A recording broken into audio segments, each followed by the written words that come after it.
Este es El Mundo del Derecho y el Derecho en el Mundo, un programa de análisis, comentarios y discusiones sobre temas de actualidad tratados desde una perspectiva jurídica. Y ahora con ustedes, el doctor Carlos Gabuardi. Bienvenidos a su programa El Mundo del Derecho y el Derecho en el Mundo. En esta ocasión tengo el gusto de recibir a un prestigioso abogado que se ha atrevido a incursionar en los temas más novedosos. Me refiero al doctor David Merino. David es egresado de la licenciatura en Derecho de la Universidad La Salle en el campus de la Ciudad de México. Además, tiene una maestría y un doctorado por el prestigiado Instituto de Especialización de Ejecutivos. Esto con un enfoque principalmente en materia fiscal. Inquieto intelectualmente como es, ha tomado una serie de cursos y diplomados en todos los ámbitos que concierne al desarrollo de las nuevas tecnologías, así como en materia de compliance y también en protección y cumplimiento en materia de lavado de dinero. Por si esto fuera poco, además de ser un abogado con una práctica muy activa en su propio despacho, es también asesor de la Organización de las Naciones Unidas en diferentes materias, tanto en materia de compliance como en materia de ciberdelincuencia. Esto para diferentes ramas de las Naciones Unidas. Me refiero tanto al Programa de las Naciones Unidas para el Desarrollo, el PNUD, y la Organización de las Naciones Unidas para el Crimen Organizado.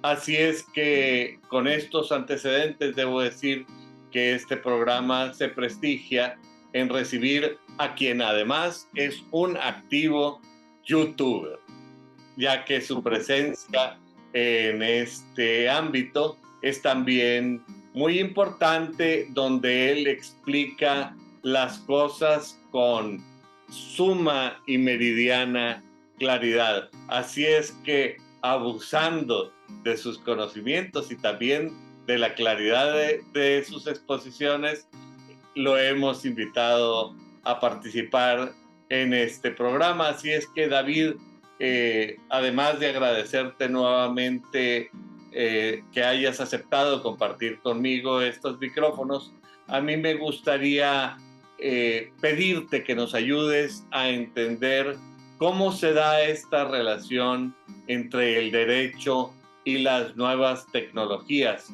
lo que algunos llaman derecho digital. Claro que sí.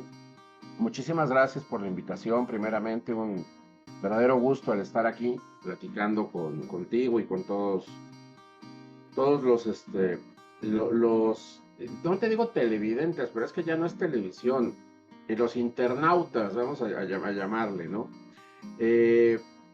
Comentarte que, y nada más como un punto ahí mínimo pero importante, la relación que yo tengo con ONU deriva de que formo parte del Grupo de Trabajo Empresarial Anticorrupción que formó hace unos años exactamente el PNUD, la Secretaría de la Función Pública y la Organización de las Naciones Unidas para la Droga y el Crimen. Y además de que apoyamos los ODS, los Objetivos de Desarrollo Sostenible, estos 17 objetivos con la Agenda 2030 y sobre todo el 16, ¿no? Que es todo esto que estamos platicando de anticorrupción, prevención del lavado de activos, compliance, etcétera. Entonces, pues yo qué puedo decir, mira, soy un abogado que le ha gustado lo digital desde siempre. Aquí vale la pena mencionar, y bueno, lo digo tal cual, no soy tan grande, no soy tan joven, tengo 46 años. Y yo comencé con este rollo de los temas digitales en 1994. ¿Por qué? Porque yo entro a trabajar a Grupo Televisa como asistente legal, lo que le llaman pasante, pero en realidad eres un estudiante. Y en esa época se estaban haciendo y estaban trabajando ya temas de posicionamiento de órbitas satelitales. Más o menos por esas fechas, poquito después, se hace la licitación pública para los Morelos y Televisa participa con Panamsat, pierden la licitación y la gana Satmex. Entonces, a mí me tocó participar en esa licitación, acomodando papeles, sacando copias, engargolando, o sea, no creas nada glamuroso, pero me gustó lo que yo veía, leía y escuchaba. Y cuando termino la licenciatura, yo soy generación 94-99, cuando termino, mi tesis, porque en esa época solo era tesis, o sea, no había otra forma de titularte, se llama El Derecho Espacial y su relación con las telecomunicaciones en México. Ese es el título de mi tesis. Tesis compleja, porque pues, estamos hablando de hace 24 años. No, no tenía yo sínodo. De hecho, mi sínodo fue el director de la facultad, el secretario administrativo y el jefe de área. De hecho, yo Porque diría que una tesis muy adelantada a su época, porque francamente es hasta este momento cuando la cuestión de la localización de satélites en el espacio e inclusive la posibilidad de responsabilidad civil por daños de satélites y todos estos planteamientos jurídicos que normalmente se hacen, es hasta ahorita en donde se vienen a poner de cara al público. En ese sentido, los creadores de las convenciones me parece que fueron unos verdaderos visionarios, incluyéndote que te adelantaste mucho a la época. sí, no, nos gustaba el tema, ¿no? Y bueno, pues ahí platicamos acerca desde los antecedentes de los romanos, pasando por varias convenciones internacionales, de Chicago, etcétera. De ahí me gustó el tema, pero era imposible vivir de esa materia, ¿no? Entonces, pues yo me fui dedicando a lo que la vida me fue llevando, porque a veces a ti te gusta una rama y la vida se empecina en llevarte por otra. Termino metido en el mundo del derecho fiscal, que me gusta mucho, o sea, la realidad es que no me arrepiento, me gusta mucho. Eh, y de ahí, pues yo tuve un gusto culposo, ¿no? Jurídico, que era el seguir estudiando estos temas digitales y de tecnología, por un tema personal de gusto. Va avanzando, obviamente, el tema tecnológico y digital. Voy escribiendo de repente algunos artículos para revistas, publicaciones, dando algunas conferencias. Eh, Llega un momento importante que, bueno, es obviamente, además de lo que es el nacimiento del Internet, de su incorporación frontal y violenta, porque así fue en el mundo de los negocios, en el mundo real, que de repente llegó el Internet y todo se hizo digital. Más allá de eso, digamos que yo empiezo a estudiar ciertas fenomenologías que se iban dando con el uso de la tecnología. Me llama la atención que ya existía el derecho informático. Digo, yo estudié en la facultad por ahí de 1996, más o menos, con un libro del doctor Julio Telles, Derecho Informático, que es todo un clásico. Y de ahí, pues digamos que fui interesándome en esta rama. En el año 2016, 2017 más o menos, creamos la Academia Mexicana de Derecho Digital y Tecnológico, academia que actualmente, bueno, es conocida, tiene grandes expositores de diversas ramas, y nos animamos a por fin darle formalidad a un libro. Y te explico, yo siempre he dado conferencias de estos temitas. Una de las cuestiones más importantes o más interesantes que se dio en el mundo digital y que para mí, bueno, y para muchos en el mundo, fue un parteaguas realmente de que la gente volteara a ver lo que era la parte digital, tiene que ver con el nacimiento del blockchain. Y obviamente pues va de la mano de las criptomonedas, ¿no? Claro. Entonces, nosotros tenemos que ver que obviamente pues cuando Satoshi Nakamoto, que unos dicen que sí existió y otros dicen que no existió, pero bueno, es el nombre que tiene el fundador y el creador de esto hace más de 10 años, y saca el Bitcoin, y el Bitcoin pues va anclado, obviamente, a lo que es el blockchain, pues se da un boom de temas digitales. ¿Por qué? Porque obviamente pues viene todo el tema de que nace un método nuevo de pago y cómo va a haber seguridad jurídica y vienen los smart contracts y toma nuevamente un boom el tema de la firma electrónica. Y entonces ahí básicamente digamos como que se empezó a generar propiamente este interés por el tema digital, ¿no? Eh, Luego vino pues la pandemia y eso detonó todavía un sinfín más de cosas. Y yo me dedicaba a dar charlas de repente de estos temas, pues para gente igual de loca que yo, ¿no?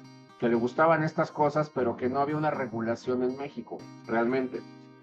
En el 2017 se comienza a trabajar con la ley FinTech, se aprueba en el 18 por el Congreso, entra en vigor en el 19, si la memoria no me falla.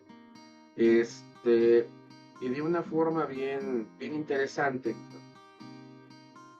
se da esta regulación en materia digital y tecnológica con la Ley de Instituciones de Tecnología Financiera. Bueno, antes de entrar a ese tema, porque se me hace que es muy importante y amerita desarrollarle un espacio por sí mismo, a mí me gustaría que en palabras llanas, como tú estás acostumbrado a hacerlo, nos expliques qué es lo que significa la tecnología del blockchain, porque entiendo que aunque la tecnología del blockchain se apuntaló primeramente en el ámbito de las criptomonedas, se ha ido evolucionando y desarrollando también en otras áreas, como los smart contracts que tú mencionabas hace un momentito, pero en las firmas digitales, pero a mí me parece que la potencialidad de este solo desarrollo tecnológico, el de los blockchain, tiene muchísimas y tantas posibilidades que es un tema con el que recurrentemente creo que nos vamos a estar encontrando. Sí, claro. Mira, te voy a contestar primero la pregunta que quedó pendiente de la pasada. ¿Qué es el derecho digital y tecnológico? Eso viene precisamente, la definición que te voy a dar es mía, está en mi libro, que precisamente aquí lo tengo, que es Introducción al Derecho Digital y Tecnológico. Y básicamente este libro nace porque, como te decía, yo fui dando conferencias y hacía apuntes de clase, nada profesional. Como la gente no me entendía luego en las conferencias, principalmente los colegas abogados, porque a nosotros y contadores, porque nos enseñan a trabajar con tangibles y en el mundo digital casi todo es intangible. Entonces es medio complejo el tema y todo es innominado, porque pues las leyes no estaban diseñadas, ¿no? Como con esos temas. Entonces me decían, oye, véndeme unos apuntes, ¿no? Y pues yo los fotocopiaba como de escuela, ¿no? Les sacaba copia, los engargolaba y te los daba. Y un día dije, oye, pues hay que hacerlos más bonitos. Entonces contraté un chico que es un corrector de estilo. Ahí le di un estilo más bonito, los emplastamos y se hizo un cuadernillo, porque no era en el libro. Fue avanzando hasta que llegó a tener 400 páginas, los apuntes. Los editamos a través de la academia y de una forma bien chistosa, uno de esos libros, que sacamos 1000 nada más, o sea, un tiraje de 1000. Uno de esos 1000 llegó a Argentina, no me preguntes cómo, que es algo que nunca he sabido, y llegó a las manos del director editorial de Thomson Reuters, que es la editorial que me publica en México, o sea, de Argentina, luego regresó a México, curiosamente. Ese libro me buscaron y me propusieron editarlo en la tercera edición ya con ellos. Entonces este libro, bueno, ya está con ellos. Y ahí está esta definición que te voy a dar, la cual es susceptible de cualquier comentario o mejora que le quiera hacer tanto tú como nuestros internautas que nos ven. Para mí, el derecho digital tecnológico, y lo divido, quiero explicar por qué. ¿Todo lo tecnológico es digital? No, pero sí todo lo digital es tecnológico. Y yo les explico que es como Rápido y Furioso. Los carros que le gustan a Toretto, uno de los personajes, son carros clásicos, mecánicos, de carburador, de los 80, 70 de esa época. Y los que le gustan a Brian, el otro personaje, son generalmente asiáticos, ya computadoras, con motor computarizado que trabaja con circuitos, y no por ello ninguno de los dos es mejor o es peor, son diferentes. Pero el derecho tiene que regular lo que sucede en materia tecnológica y lo que sucede en materia digital. Entonces, la definición que yo tengo es que el derecho digital y tecnológico es ese conjunto de principios y normas que regulan precisamente los efectos jurídicos de la relación que existe entre las personas, los seres humanos, el derecho y la tecnología. Es decir, el ser humano interactúa con la tecnología y tiene que haber una norma jurídica que la regule, ¿no? Y que tiene por objeto integrar, interpretar y sistematizar el ordenamiento jurídico específico. ¿Cuál ha sido el gran problema? El gran problema es que la tecnología avanza tan rápidamente y los procesos a veces de creación o modificación de las leyes son tan rígidos y tan tardados que para cuando ya modificamos la ley o creamos la ley, el fenómeno que queremos regular ya no está sucediendo o no está sucediendo de esa forma. Sí, Entonces, hay el un derecho tecnológico son desfasamiento las grises. sistémico entre el derecho normado y la realidad que evoluciona mucho más rápido que, que la posibilidad de creación normativa.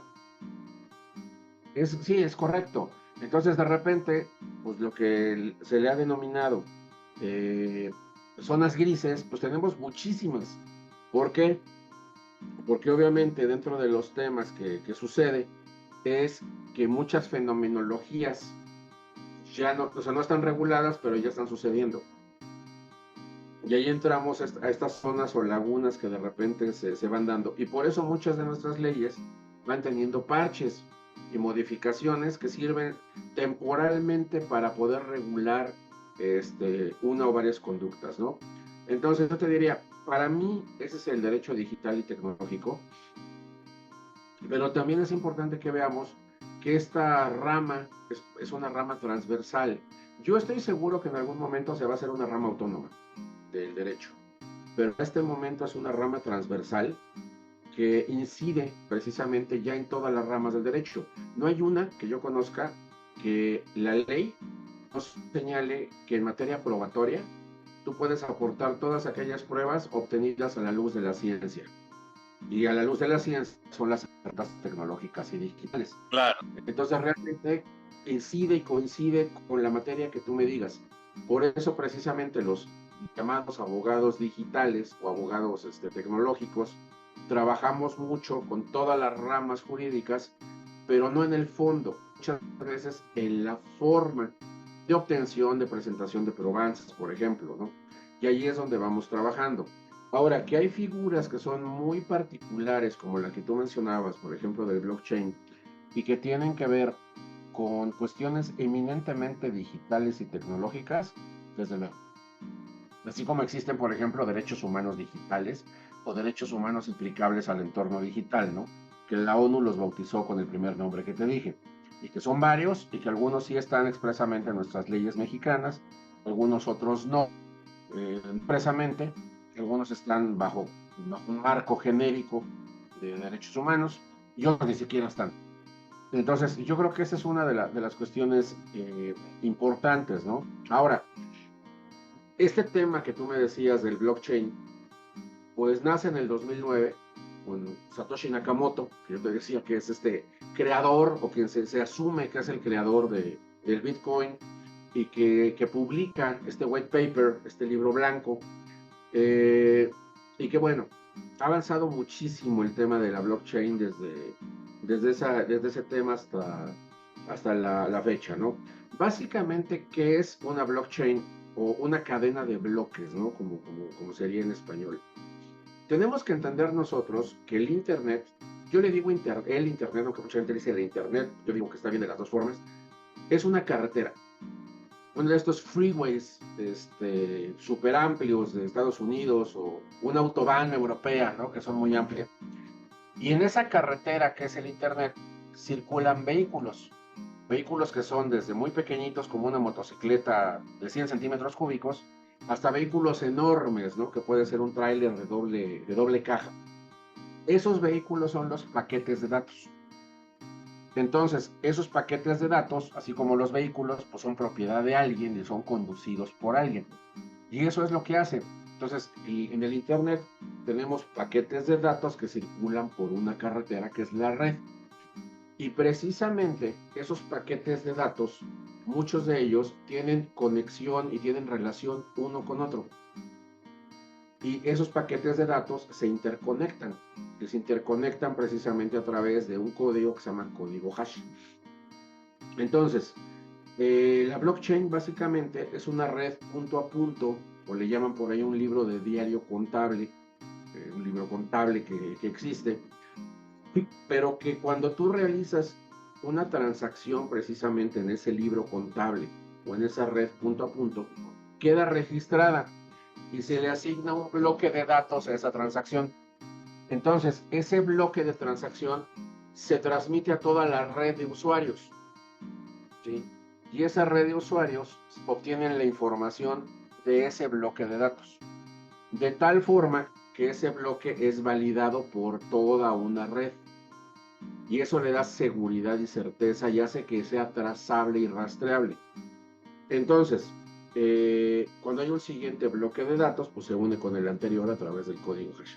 Lo cual quiere decir que si tú llegares a modificar algún dato de ese bloque, se enteran todos los que forman parte de la red, ¿no? Entonces, contribuye a la seguridad, me imagino. claro, le da mucha seguridad. Básicamente, digamos que se considera que un blockchain bien estructurado es muy seguro. Algunos llegan a considerar que inclusive inmutable.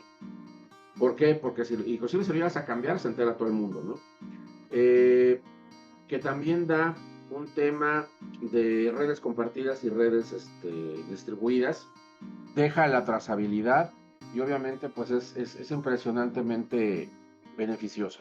Ahora, en una blockchain tú puedes registrar datos de lo que tú quieras, digamos, desde criptomonedas, pero también puedes poner un contrato ahí, información corporativa, puedes poner un fideicomiso, puedes poner la información que tú quieras, una foto y la dejas en el blockchain. O sea, el tema es que básicamente es un registro de datos. ¿Qué datos? Los que tú quieres. Pueden ser, y ojo, así como pueden ser datos que tengan que ver con temas legales, incluso pueden ser datos que tengan que ver con temas ilegales. Entonces, ¿por qué? Porque son datos que tú decides colocar en una blockchain y que ahí se quedan. Obviamente puede haber blockchain públicas, blockchain privadas, como te decía, algunas son compartidas, algunas con mayor seguridad, otras con menos. Tú puedes generar tu blockchain propia o puedes utilizar una de las que ya existen, pero al final eso es una blockchain. O sea, ¿qué uso se le ha dado mucho? Pues el tema de las criptomonedas, también el tema de los smart contracts, por ejemplo, que es para darle seguridad y certeza a la operación, y en la cual, pues dentro de este mundo del derecho digital, pues resulta interesante de repente el ver los efectos que llega a tener una operación cuando tienes un smart contract, ¿no? Inclusive, por ahí hay un tema bien controvertido, que es el tema de si se pueden hacer actos notariales digitales. Hay algunas que se llaman notarías o dicen notarías digitales. Y estos quedan anclados en muchos de los casos en una blockchain. Ya por ahí, si quieres, más al rato podemos platicar acerca del criterio del Colegio Nacional del Notariado, que dice que es ilegal y no son válidos todos estos actos, ¿no? Y tenemos por otra parte, pues, la opinión de las notarías que están realizando estos actos con respecto a que no, que sí son válidos y son legales. Entonces, es interesante ver cómo este tema del blockchain y el tema de lo digital está cambiando la forma en la cual hacemos operaciones, actos jurídicos y consignamos hechos jurídicos en México, ¿no? Está avanzando muchísimo y cada vez es más común.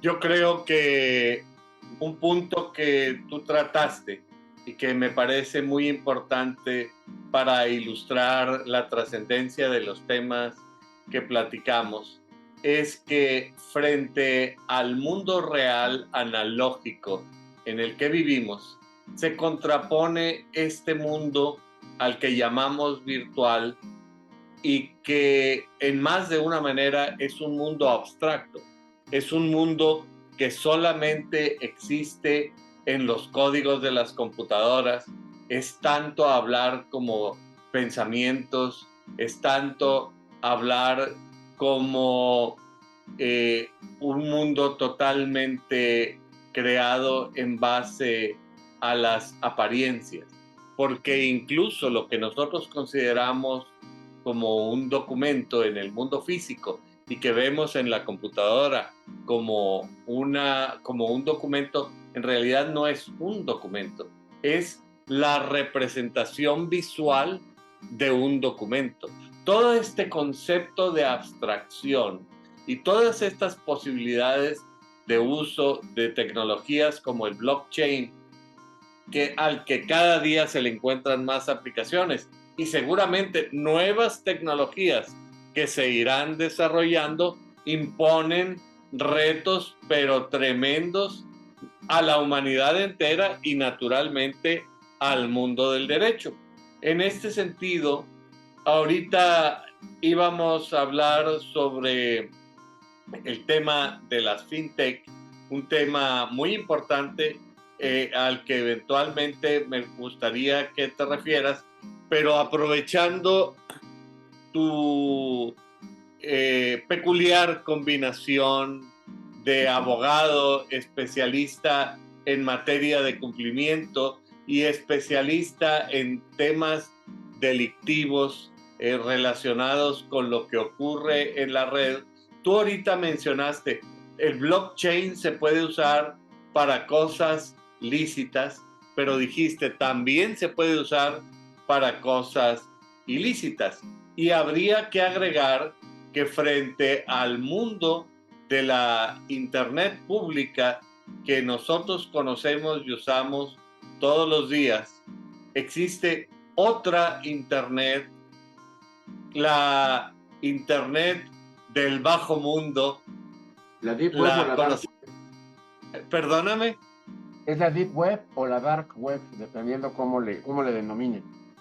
Bueno, los dos nombres pueden ser utilizados para referirnos a la misma cosa. Entonces, si quieres, casi te voy fijando en la línea de desarrollo del tema, pero no quisiera hacerlo así, para que nos platicaras un poquito sobre la fintech y luego entráramos a este mundo oscuro de la dark web o deep web y nos explicaras cómo trasciende en nosotros y qué se hace. Tú tienes mucha experiencia en este tema. Sí, mira, en el mismo orden, o tratando de respetar el orden en el que tú me comentas. Tenemos nosotros una ley, que es precisamente la ley para regular instituciones de tecnología financiera, las famosas ITFs, que se le conoce coloquialmente como ley fintech, aunque en realidad pues no se llama ley fintech, ¿no? Esta ley fue aprobada en el 2018, tuvo una vacatio legis precisamente de un año para entrar en vigor en el 2019 y básicamente contempla 4 secciones, ¿no? Contempla lo que es las instituciones de crowdfunding, de fondeo colectivo, principalmente lo que se le conoce como lending y equity, o préstamo y acciones. También contempla los sandbox o modelos novedosos. Tiene todo lo que son las instituciones de plataformas de pago y pues tiene la parte de criptoactivos, ¿no? Unos días antes de la entrada en vigor en el 2019, en marzo del 2019 entraba en vigor, el Banco de México emite una circular por la cual prohíbe a las instituciones del sistema financiero realizar operaciones con criptoactivos a público en general. Sí las pueden usar de forma interna, pero no a público en general, el sector financiero. ¿Okay? El sector no financiero, pues obviamente no entra en esa restricción. Pero es importante recordar que nuestra ley antilavado, nuestra LEFPIORPI, la Ley Federal para la Prevención e Identificación de Operaciones con Recursos de Procedencia Ilícita, en el artículo 17, contempla lo que son las actividades vulnerables no financieras, y la fracción 16 habla precisamente de la comercialización y colocación y promoción, ¿no?, de este tipo de activos. Entonces, hay regulación, o sea, sí se puede hacer, pero hay regulación. Entonces, en México, pues sucedió un fenómeno que es que las empresas interesadas en adecuarse, y aquí hubo dos tipos de empresas, las que ya trabajaban estas actividades antes de que existiera la ley y las que las iban a hacer después de la ley. Obviamente a las que ya la hacían antes, pues les dieron un periodo para que se regularizaran conforme el proceso, y todas las nuevas, o las que lo querían hacer después, pues tenían que entrarle conforme venía la ley. ¿Qué sucedió? Pues llegó la pandemia. O sea, básicamente, ¿no? Si tú te fijas por fechas, pues en el 2019 es cuando entra esta ley y es cuando empieza la pandemia en el mundo, porque acuérdense que empezó en el 2019 en Asia, luego se corrió a Europa y luego llegó para acá. Entonces a nosotros nos llegó en el 20, pero desde el 19 ya traían temas en Asia. Entonces en ese año, unos meses después, comienza la pandemia. Y cuando llega con nosotros, pues la Comisión Bancaria baja las cortinas, como fue en muchas entidades del gobierno federal, y entonces se quedan pendientes muchísimas autorizaciones de fintech. Uno de los temas aquí importantes es que varias autorizaciones no fueron aprobadas y estas entidades llegaron a perder precisamente el registro, un registro provisional que ahí tenían. Y bueno, pues otras tantas fueron debidamente aprobadas, ¿no? Básicamente, lo que yo te puedo comentar, ¿sí? Es que de una o de otra forma, la Comisión Bancaria sigue con la autorización en su caso, porque también lo hace junto con la UVA, la Unidad de Banca y Valores de la Secretaría de Hacienda. Y pues no son tantas, si tú lo quieres ver así. La mayoría son instituciones de fondos de pago electrónico, seguido por el crowdfunding, obviamente en segundo lugar. Pero más o menos ahorita deben ir unas 50 empresas. Ahorita, a este Pero momento que estamos haciendo la charla. muy activas. Y sin ir más lejos, si tú vas a un Oxxo, te van a ofrecer esa que se llama SPIN, pero realmente todos estamos constantemente utilizando fintechs, neobancos que también son fintechs, así genéricamente hablando, y todo esto me parece una excelente forma de abordar la importancia que tú estás planteando, porque a estas organizaciones financieras les estamos dando lo más valioso que tenemos, o sea, los centavos. Y además de los centavos, sin darnos cuenta, le estamos dando todos nuestros datos personales, nuestros datos biométricos, porque nos piden que nos tomemos una foto, que nos movamos así y así de la cara, que le enseñemos nuestras huellas digitales. No sé si hay algunas que te pidan el iris, pero no me extrañaría que lo hagan como eventualmente lo hizo la Secretaría de Hacienda. Pero todos estos datos sensibles están entrando a la red sin un cuidado adecuado como el que tú mencionas de esta tecnología de seguridad llamada blockchain. Y yo creo que todo esto se presta a la comisión de actos ilícitos.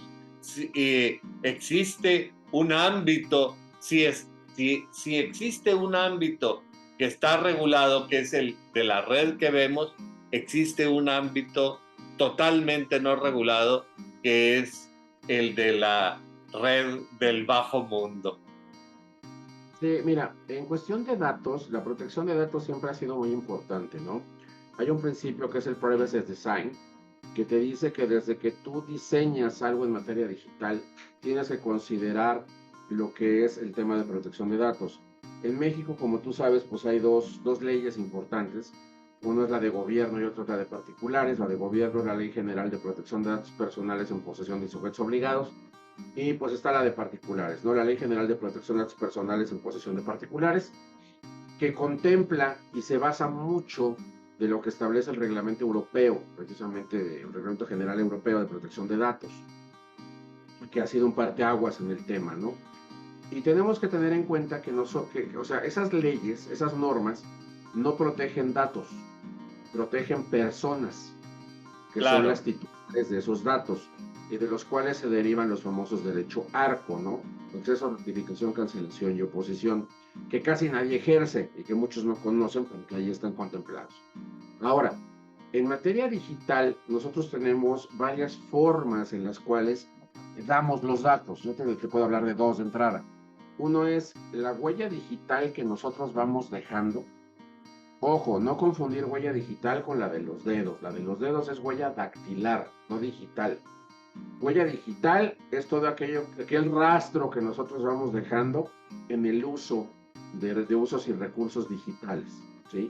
Nuestros usuarios, nuestras contraseñas, nuestros passwords, nuestros biométricos, todo lo que publicamos en redes, una ¿Qué, foto, un video, un post. qué vemos, qué no vemos, qué escribimos? Y si, Todo.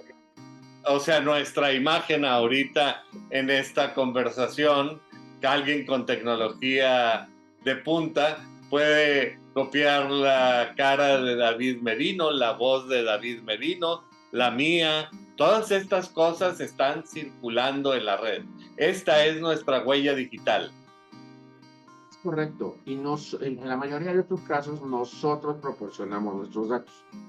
O Por sea que ejemplo, además de ser sensibles, estamos voluntariamente poniendo nuestra vida en manos literalmente de quién sabe quién. sí, qué bueno que tocaste esa palabra. Debemos recordar que hay ciertos niveles de datos, ¿no? Y hay algunos que son sensibles, que son los que nos identifican o nos hacen identificable. Ahora, estos filtros que de repente hay en redes sociales, con el cual, ay, me voy a ver como de 15 años, ¿no? O me voy a ver como de 60, o voy a tener cara de panda, me van a poner en diciembre, ¿no? Cuernos de reno y la nariz de Rodolfo. Todas esas lo que hacen es alimentar una base de datos de un tercero con nuestros datos biométricos. O sea, lo que Entonces, se llama Big Data. una Big Data, si es de un tercero con nuestros datos, pero nosotros voluntariamente los estamos dando. O sea, nadie nos está obligando, ¿no? Entonces, digamos, esa es como una forma en la cual tú solito vas compartiendo cosas en la red y vas dejando una huella digital. Ahora, otra cosa muy diferente es cuando tú das los datos para cierto tema. Vamos a pensar un onboarding digital que se le denomina. Déjame poner un ejemplo, un sistema financiero en el cual tú quieres una tarjeta de crédito, te metes a la página del banco, de la institución que tú quieras, y dices, yo quiero postularme a ver si me dan la tarjeta. Entonces llenas ahí tus datos en el teclado, y ese onboarding que tú hiciste puede ser directamente con la entidad financiera o con un tercero. Hay empresas que se especializan solo en la parte de onboarding. Entonces ellos reciben los datos, corren bases de datos, corren buró de crédito, hacen todo el proceso. Y si tú sales con palomita, según los criterios y parámetros que ellos tienen, entonces sí tus datos se los pasan al banco. Si sales sin palomita, con un tache, diciendo una cruza y diciendo que no cumples el perfil, entonces esos datos ya no los pasan. O sea, son un filtro, digamos. Son como el cadenero que te deja no entrar al lugar donde vas a ir a bailar, ¿no? Entonces, ¿qué es lo que sucede? Entre ese pase de datos tiene que haber un convenio de transferencia de datos y debe de cumplirse ciertos principios. Uno de los principios que nadie se fija, por ejemplo, es el principio de pertinencia de la información. Es decir, que la información que a mí me pide alguien, un tercero, sea la necesaria para lo que yo quiero hacer. Es decir, si yo quiero una tarjeta de crédito, por ejemplo, me dicen que de qué número calzo, pues, ¿qué le importa? O sea, ¿qué tiene que ver, no? No es relevante, no es pertinente. O te dicen, oye, tu orientación sexual. Pues eso, ¿qué tiene que ver el principio de pertinencia del dato? Ahora, si voy a ir, por ejemplo, el caso de un expediente médico, de un ortopedista, porque yo estoy mal de un pie, pues tendría mucha lógica entonces sí me pida ciertos datos, ¿no? Es decir, nosotros mismos, en ocasiones, con tal de acceder a una app, de acceder a una página, a un producto o un servicio, le damos que sí a todo lo que dice la página, ¿no? Y no leemos los que se llaman términos y condiciones, que básicamente esos términos y condiciones son un contrato de adhesión. Porque yo no puedo decirle, por ejemplo, a una red social, oye, no estoy de acuerdo con la cláusula 47, inciso 2, cámbiala. Te van a decir, ah, bueno, pues no uses la app, se acabó, o aceptas mis términos y condiciones o no jala. Y entonces ahí se generan una serie de fenómenos. Uno de los fenómenos que se generan se llama transferencia de riesgo a terceros, que quiere decir que si algo sale mal, no es responsabilidad de la aplicación ni de la empresa que diseña, trabaja y comercializa la aplicación, sino responsabilidad tuya o de alguien más. Por ejemplo, en esta economía digital, digamos, yo catalogo en dos el tema de economía. Uno es lo que le denominamos economía datificada y otro se llama entorno digital. La economía datificada son empresas donde el core business es el dato, que básicamente hay muchísimos ejemplos, ¿no? Las redes sociales son las empresas de mayor contenido, ya sea audiovisual o gráfico o escrito, pero ellos no generan el contenido, lo generan los usuarios. Hay empresas que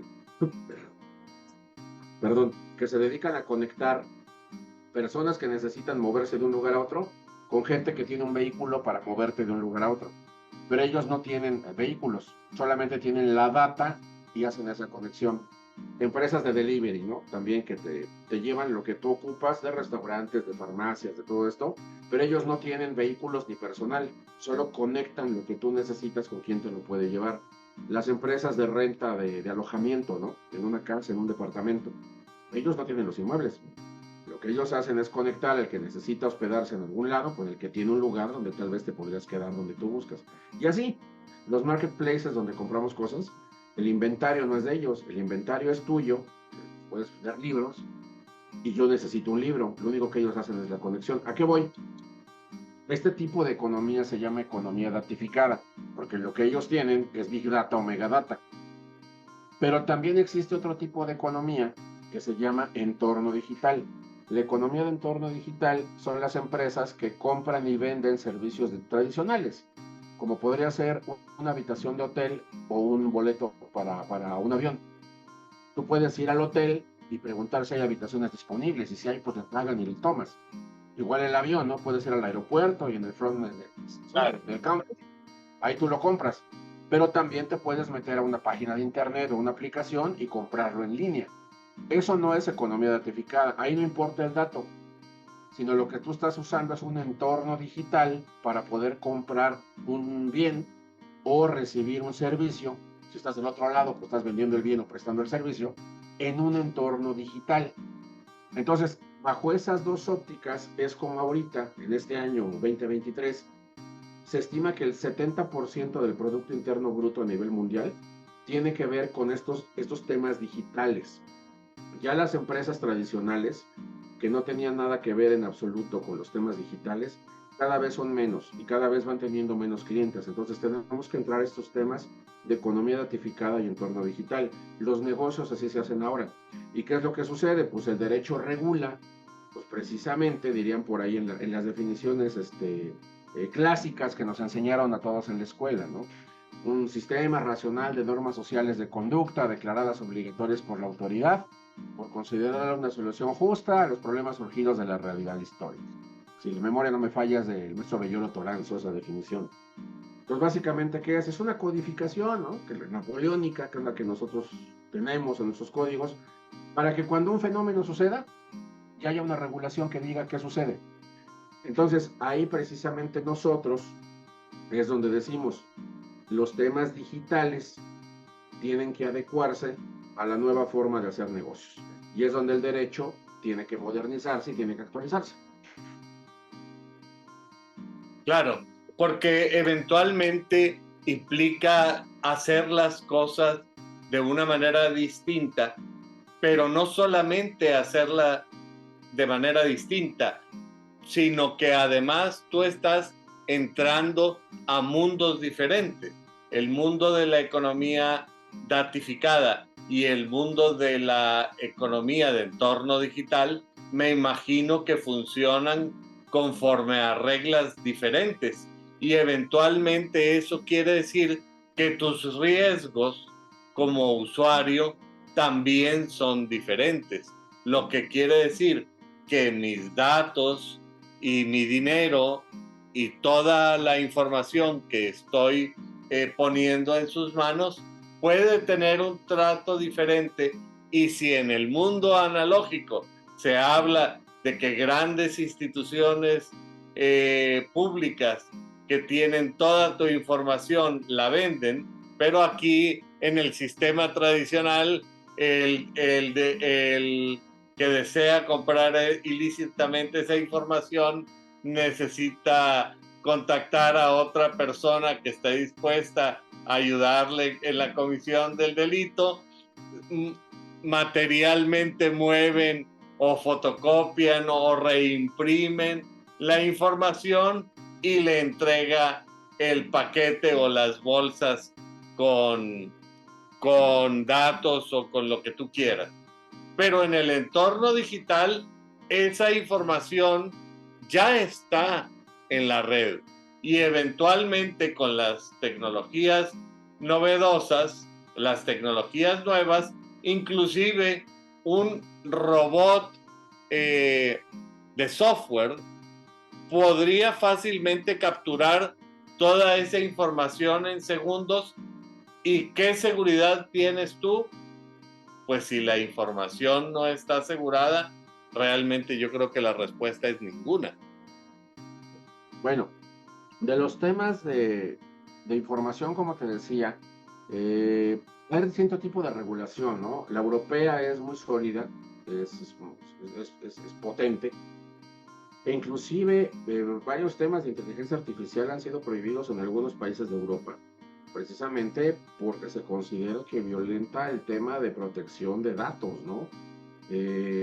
Y bueno, también ha habido temas de filtración de información, que esa es otra cosa. Es decir, ha habido hackers, ha habido organizaciones presuntamente delictivas que extraen información de diversas plataformas. Digo, ha sucedido desde plataformas de videojuegos, de consolas de videojuegos, empresas del sector financiero, empresas de e-commerce, bueno, por ahí hasta la base de datos electorales del gobierno mexicano, bueno, del INE, pues hasta por ahí se cuenta que se vende en el mercado negro, ¿no? Entonces, en el mercado análogo y en el mercado digital. Sí, entonces, ¿qué sucede?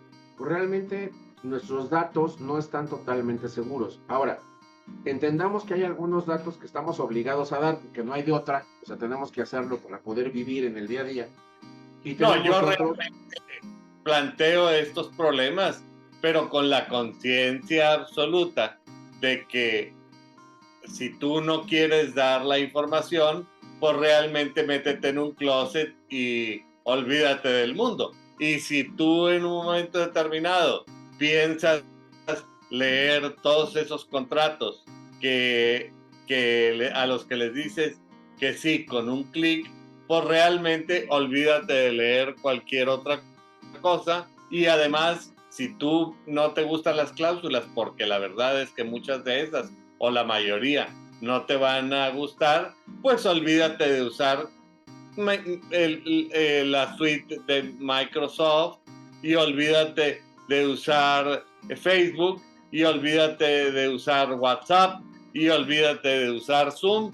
Es más, de hecho, olvídate del mundo. Agarra tu cincel y ponte a picar piedra, porque eso es lo único que vas a poder hacer. Es más, te sugeriría que te compraras un hacha para que te fueras a cortar leña, porque ni la estufa vas a poder utilizar. Y si tú tienes un clima artificial que eventualmente está conectado a la red, pues tampoco lo vas a poder usar, porque ahí van tus datos y le vas a estar informando al público a qué horas lo prendes, a qué horas lo apagas, a qué horas sale de tu casa. Es decir, si tú no proporcionas toda esa información, pues realmente tienes que considerarte como fuera de la realidad. Sí, finalmente yo les digo que actualmente, por ahí me decía un amigo, imagínate a alguien desconectado totalmente, ¿no? Te digo, híjole, es que a este momento inclusive temas digitales tuyos podría haber aunque tú no quieras. ¿Cómo? Simplemente los carritos estos de empresas que se pasan haciendo fotografías de todas las ciudades casi para el Claro. tema de móviles. Oye, hay un tema digital tuyo. Digo, no sale que es tu domicilio, pero cada una de esas fotos es el domicilio de una persona física, de una persona jurídica, ¿no?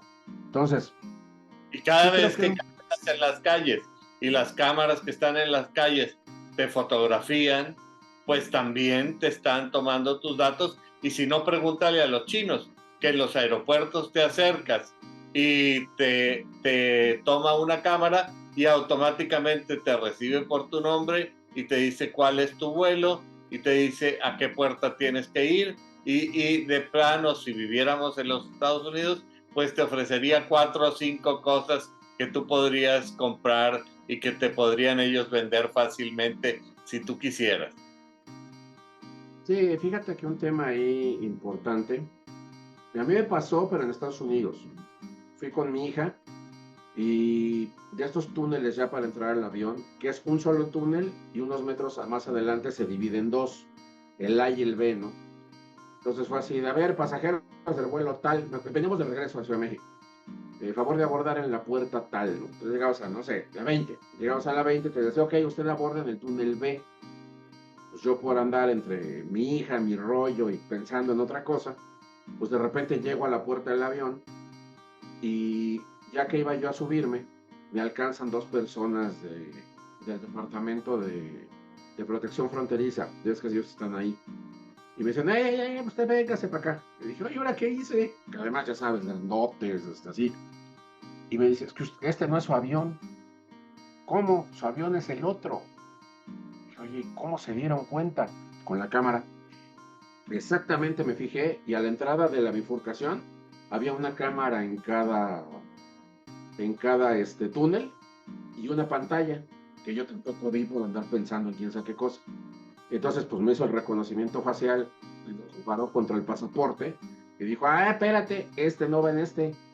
Pues ya me regresaron, así de la manita, casi, casi, así de, me dejaron en la puerta del otro, así de, este es su avión, ese se sube. Ya me sube. Pero el reconocimiento facial llega a ese grado, o sea, y son datos biométricos además que nosotros mismos vamos dando. Simplemente en México, para tener RFC, pues tienes No que se trata de proporcionar tus una datos. aportación voluntaria de datos. O sea, quieres poder facturar, poder cobrar. Es más, en el banco, hasta gente que no tenga RFC, pero que quiera tener una cuenta de banco, ahora que te piden las huellas, ¿no? Cuando menos. Pues póngale los deditos. El dato, por ejemplo, de geolocalización. La app, porque luego dicen que es geolocalización del cuentaviente. A ver, el cuentaviente no lo geolocaliza, porque no te ponen un chip. Están geolocalizando el dispositivo por medio del cual estás ingresando a la cuenta bancaria, ¿no? Entonces, esa geolocalización, pues también es un tema de datos. Saber, inclusive, si tu cuenta está aperturada en Mérida, pues, ¿por qué carambas entran desde Tijuana, a manipular la cuenta? Una vez podrías decir, bueno, el señor se fue de vacations o de viaje de trabajo y allá entró. Si todo el tiempo está entrando allá, a ver, espérate, un tema de beneficiario controlador, un tema a lo mejor de algún prestanombres, ¿no? O sea, ya hay otros temas que entran y que la tecnología funciona precisamente ahí. Hace poquito yo escuchaba aquí el secretario de Seguridad Ciudadana de la Ciudad de México que hicieron unos operativos y detuvieron unos probables delincuentes y que estuvieron vigilándolos durante varios días con un sistema de drones que tiene la Secretaría. No sé a qué altura estén los drones, ¿no? Porque ya ves que hay distintas tecnologías. Pero Estas nosotros no tecnologías... nos damos cuenta. Si tú no me dices, yo no me hubiera dado cuenta. Y tú dices de que no te diste cuenta de la cámara. Bueno, en el aeropuerto, tú a lo mejor andas buscando las cámaras porque estás en el mundo de la tecnología, pero el común de los mortales estamos totalmente inconscientes de que nos están tomando película todo el tiempo. Sí, Sí, eminentemente todo el día tenemos nosotros interacción tecnológica. Es muy difícil que digamos que no, como tú lo dices. Simplemente si nos vamos, aunque no sea digital, una llamada telefónica es tecnología, análoga, pero es tecnología, ¿no? Entonces, es de repente complejo el que ya no podamos tener interacción nosotros con la tecnología. Y esa interacción tecnológica además tiene que ver con esto que yo te comentaba, que son los llamados derechos humanos digitales o derechos humanos aplicables precisamente al mundo digital, y que son estos derechos humanos, ¿no? Que son ya de cuarta generación, y que son aquellos que buscan que la protección del ser humano frente a la tecnología. Entonces, a ese grado también pues hemos llegado precisamente, y por ahí ya se está trabajando en una quinta generación, los de la inteligencia artificial, los humanoides, los robots y todo esto. Pero yo te interrumpí cuando me estabas contando de estas personas eh, delincuentes No, que te decía, están persiguiendo por drones. inclusive nosotros no sabemos, sí, o sea, aún un ermitaño que viva allí en el monte y que él diga que tiene ahí el hacha y está dándole a la leña, inclusive él puede estar siendo observado con un satélite, con un dron, con un dispositivo, o sea, y es muy difícil realmente el no estar vinculado con la tecnología. Por eso yo sostengo que la tecnología se ha convertido en nuestro mejor aliado, pero también en nuestro mejor enemigo. Yo les hago una pregunta luego a la gente, le digo, oye, sin contar tu propio número, ¿cuántos números de teléfono te sabes? Y de repente hay gente que me dice, híjole, pues ninguno. No me sé ni el de mi oficina, ni el de mi esposa, ni el de mi hijo, ni el de mi mamá, ni el de nadie. De tal forma que yo pierdo el teléfono celular y ya valí, porque ahí tengo la vida. Entonces, por eso yo les digo que tecnologías, pues tenemos el sistema iOS, ¿no? El de Apple, el Android, que es el de todos los demás, y el APL, que es el puro lápiz. Y que a lo mejor el APL funciona mejor que los otros dos, porque hay cosas que tienes que tener guardadas, como las contraseñas, como ciertos temas que no se te pueden olvidar. ¿Por qué? Porque si yo no estoy, o sea, por alguna razón falleces, vamos a pensar, ojalá nunca suceda y tocamos madera siempre, ¿no? Pero puedes Pero tener la seguridad de que nos vamos a morir, ¿eh? sí, pero hay de cuándos y cómo, ¿no? Pero imagínate un pasajero que va en un autobús o va en un avión, se cae el avión al mar atrás.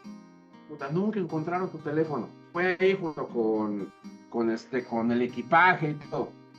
No te sabías ni una contraseña, ni un teléfono, va a ser un lío el que pueda recuperar una buena parte de tu vida digital. Entonces, no es malo el tener dispositivos extraíbles, un disco duro, un USB, donde tengas un respaldo de algunas cosas, un papelito, un cuadernito ahí que tengas en un cajoncito en tu casa. No le pongas, a ver, porque es importante. David, es que, ¿cómo la gente va a saber qué es? Pues no le pongas título. O sea, no le pones password de los accesos a las cuentas de banco y abajo los pones, ¿no? No, simplemente anotas un número, anotas tal cosa, tú sí sabes qué es, y a gente de confianza tuya le puedes decir, mira, esto es esto, ya, listo. O sea, también es que es como el típico, ¿no? Que decían, aquí en la computadora tengo un post-it donde viene la contraseña para que accedas. Pues no. Entonces, tenemos que tener nosotros cuidado de nosotros mismos. Recordemos que muchos de los ciberdelitos y ciberataques de los cuales sufrimos, principalmente las empresas de cierto tamaño, con ataques como ransomware, y las personas físicas o individuales con temas como el robo de identidad o el robo de datos, es porque nosotros mismos les dimos los datos o los dejamos entrar al darle clic a un vínculo, a un enlace, y bueno, pues ahí valió. Entonces nosotros mismos tenemos que cuidarnos de no estar dando precisamente ese tipo de situaciones.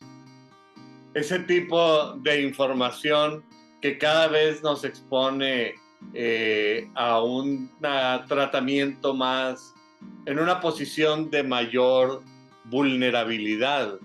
Yo creo que esto es un poco como aquella película de Tom Cruise, Minority Report, no sé si tú te acuerdas, donde todas las cámaras te iban siguiendo y donde todas las cámaras te iban ofreciendo opciones.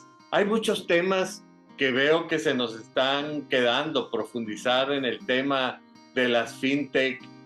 Además, yo quisiera este tema sobre la red oscura, la deep web o la dark web. Algunos derechos novedosos que han surgido a partir de estos entornos digitales, como el derecho al olvido y otros que seguramente tú nos podrías mencionar. Pero parece que nos estamos enfrentando a un mundo nuevo con retos totalmente nuevos. Y hemos estado prácticamente hablando nada más de lo que se refiere a las personas físicas. Me imagino que las empresas ponen ríos o mares de información que eventualmente pueden ser mucho más atractivos hasta que los datos de los mortales comunes y corrientes. Sí, inclusive hay temas de información muy interesantes que se dieron con la pandemia y que siguen.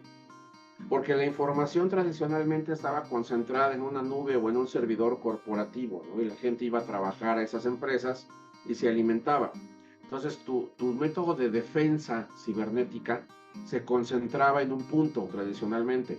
Cuando viene la pandemia y todo el mundo a su casa, pues ahí tienes entonces una diversidad de equipos, en una diversidad de lugares, en una diversidad de redes, que ve a saber si la red era compartida, era pública, qué tanta seguridad tiene, qué tanta no, qué tanto actualiza la información el colaborador, qué tanto la respalda entonces el área de sistemas. Se volvió un mundo de problemas. Y obviamente a nivel corporativo, cada usuario se vuelve un riesgo. ¿Por qué? Hay entidades públicas en muchos países, o entidades de gobierno en muchos países que han sido atacadas y han sido vulneradas. O sea, el ataque funcionó porque alguien de la estructura le dio clic en un enlace, a un correo, a una invitación, a un hipervínculo, y por ahí se metió el malware. Ahora sí que por ahí se metió el malvado. Entonces, una vez que acceden, pues pueden quedarse viendo así como el Big Brother, pueden ponerte un programa espía para ver qué es lo que tú tecleas, pueden prender tu cámara, pueden robar tu información, ir extrayendo de poco a poco, pueden hacerte un secuestro de información como es el ransomware, pueden extraerla y luego hacer un leak, un data leak, ¿no? Que es el extraerla y también la pueden publicar. O sea, hay muchas cosas que se pueden hacer. Y a nivel corporativo, pues sí necesitas tener un programa, aunque sea mínimo o básico, de ciberdefensa, de ciberseguridad. No, la ciberdefensa es otra cosa, la del país, pero de ciberseguridad. Entonces, y muchas empresas no lo tienen, ni siquiera lo más básico, ¿no? Entonces, sí es importante pues que nosotros vayamos viendo que las empresas también tienen que realizar este tipo de inversiones. Sí, y eventualmente conviene que vayan haciendo su presupuesto para consultar al licenciado y doctor David Merino en caso de que se ofrezca, y pueden tener la seguridad de que se va a ofrecer. Y nosotros aquí en nuestra propia práctica hemos notado que al tener cada empleado una computadora de la oficina, es prácticamente imposible controlar que esos empleados están colocando en sus máquinas, y eventualmente esto quiere decir que también se está creando una exposición de violación de derechos de autor, posibles auditorías del INPI, etcétera, una serie de problemas que parecen interminables. Pero al ir acercándose el cierre natural del programa, parece que conviene insistir en este tema que te trataba hace unos momentos, en el sentido de que parece que algunos temas los hemos tratado muy por encimita y nos quedan muchos en donde además se hace la necesidad de profundizar, no como una cosa de afán intelectual de conocer, sino como una necesidad práctica e inmediata de la vida diaria de todos y cada uno de nosotros. pero a mí me gustaría en ese sentido invitarte a que en futura ocasión nos volvamos a reunir a terminar de conversar sobre estos temas o por lo menos a profundizar un poco más en algunos de los que hemos tocado.